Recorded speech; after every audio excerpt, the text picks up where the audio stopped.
A shared objective between different forms of entertainment media is to keep people engaged. This is very commonly achieved by placing characters in all kinds of dangerous and high-stakes situations, which lead us to watch the next episode, turn to the next page, or in our case, keep playing and eventually finish the game. In modern video games, achieving believability in this type of situation has proven quite difficult. In the arcade era, high-stakes situations were very real. Getting out of coins meant that you will lose all your progress, thus your character was no more. Then, technological progress made saving files and replaying the game from wherever you left off a common feature, which meant that players didn't lose their progress anymore, but also they sometimes had to replay a high-stakes situation over and over again to overcome the game, which eventually decreases its impact. But then, we have some games that go against this current. These games take the only certain thing in life, death, and use it as a game mechanic to raise the stakes and make players care deeply about their characters and their progress. Hi, this is Gabriel Tori. Welcome to Game Design Thinking. In this video, we will explore permadeath, the reward types associated with permadeath, and why some players choose to play this kind of game. As always, you can get a one-page PDF summary of the information on this video in the description below. So, let's take a look at permanent death. Death is one of the most common features in video games, especially in action-oriented ones. This also results in cheap representations of death. When NPCs die, they usually just disappear after some time, and their death is either seen as a mechanical reward or as a means for moving forward.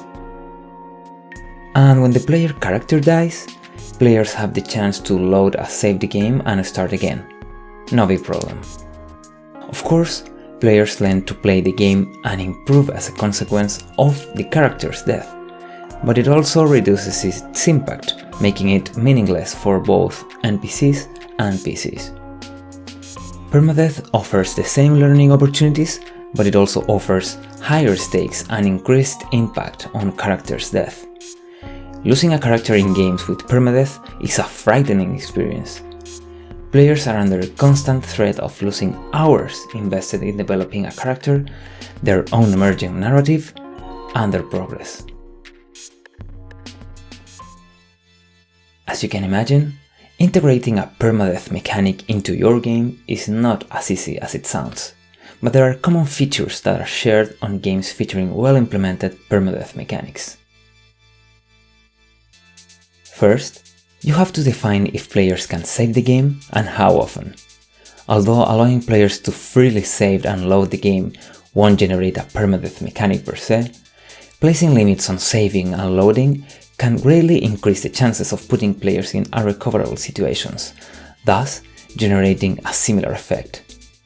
Of course, MMO games have a huge advantage here, since saving and loading is an automatic feature that doesn't require players' input. Second, death must be integrated into the game's narrative, which will make it more satisfactory, as players will understand there's a reason for their character's death. For example, in the video game Hades, each of Zagreus' death, as well as his achievements like defeating a boss, are acknowledged by the NPCs after each run. There's a narrative depth in that which greatly increases its sense of agency, fairness, and entertainment. And third, it's critical that players receive a lot of feedback.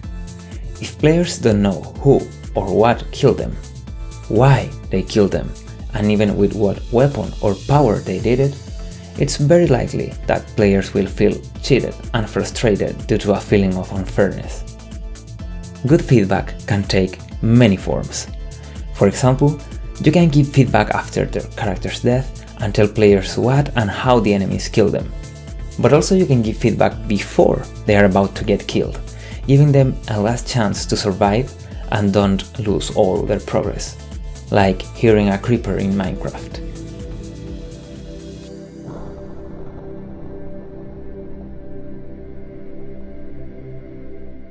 When we are talking about rewarding players, we can divide rewards into 3 categories: systemic rewards, social rewards, and knowledge rewards. Systemic rewards are given to players using the game system. So, players usually receive game currency, items, or another kind of reward which will help them to get faster to where they were.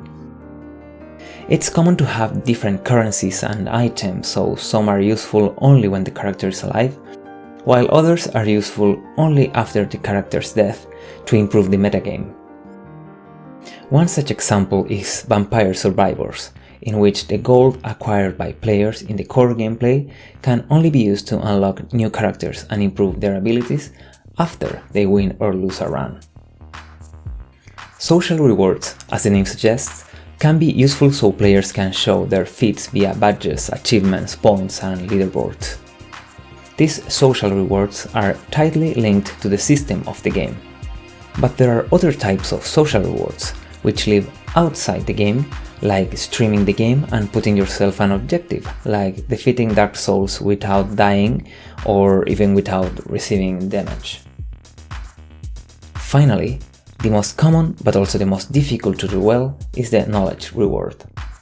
Systemic and social rewards are easier to implement because they can be easily controlled and measured by a designer. Also, they are kind of tangible and visually rewarding, since players can see their reward on screen.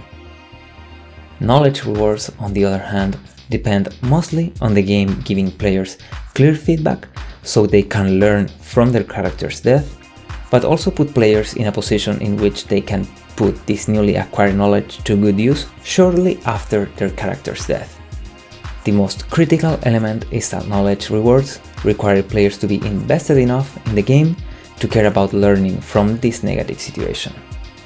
That's why they said it's so enticing for players when their character dies. The same happens with Vampire Survivors, in which players will experience basically the same gameplay over and over again. Knowledge rewards can be very useful to defeat the game. But what does good permadeath achieve? Well-implemented permadeath can be fairly beneficial for players' experience. First, it gives you the opportunity to subvert a negative experience, generating a so-called positive negative experience. If you have included a fair amount of feedback, the negative experience is integrated into the gameplay and narrative. Moreover, if you add at least one of the 3 types of rewards, you are one step ahead in creating a more rewarding and potentially more engaging experience for players. Permadeath also includes an element of growth, both in-game and outside of it. In-game growth happens mostly when players receive some of the aforementioned rewards, so they have a better chance to advance further in the game. But permadeath can also foster an element of personal growth, especially in online games. As stakes are higher in permadeath games, players will tend to try to use social tools whenever possible, like making friends or joining clans with other players, which allow them to enjoy the game in new ways, like trading items, protection against other players and clans, and more features with some pro-social elements. And finally, permadeath's high stakes can generate immersion, and immersion is essential to get players to a state of flow. Doing everything possible to avoid losing your character forever is a sure way to keep you players on their toes. In this state, players are fully focused on the task at hand, granting a series of benefits for players' experience. One of the benefits of being in a state of flow is to escape boredom and relieve some stress, both important factors to start and keep playing a game. Thanks for watching the whole video. Remember to download your one-page PDF summary of this video in the description below. If you like this content, don't forget to like, subscribe and activate the bell, as that will help the channel a lot. Also, you can check our Instagram for more content like this. Links to our socials are also in the description below. Keep designing and creating amazing experiences. Goodbye. fellow game designer.